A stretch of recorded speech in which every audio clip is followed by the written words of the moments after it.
Have you asked the police commissioner how many police were at Bondi Beach at the Hanukkah festival at the time when the shooting took place? Yes, we've spoken to police about it, of course. Can you tell us that answer? Well, the police were tasked with being on the site during the festival. My understanding is that there were 2 in the park during or at the beginning of the shooting, the assassinations. Just 2 police officers. And there were police in the vicinity. So a patrol car pulled up within moments of the firing beginning. So I guess it's difficult for me to give you a final number, as it is with police, because they need to work out where scores of police were at exactly 6:46 or thereabouts when the shooting began. And I think that there's a sense that, well, if we give a misleading number now, either we'll have to retract it or add to it at a certain point. But what I'm trying to say is, I'm not trying to be coy here, but that's the circumstances relating to it.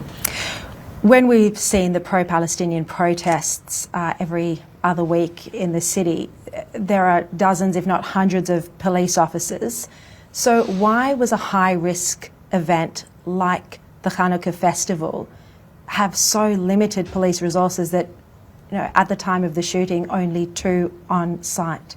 Look, a couple of things, Sharri. First of all, the hundreds of police at pro-Palestinian marches are not there to protect the protesters. They're in many cases posted at the Great Synagogue, for example, or Jewish places of business, or to ensure that the route isn't compromised and we don't have another situation where the protest ends up on the forecourt of the Opera House during a public presentation. So I think they're different policing operations, and it's reasonable that there'd be different resources. Yeah. In relation to the weekend, as I said to you, if we had our time again, we would, of course, do things differently. It's worth noting, though, that there were several Jewish events in the eastern suburbs, one at Dover Heights, one at North Bondi, others at synagogues in the eastern suburbs over that day, not just that week, but that day.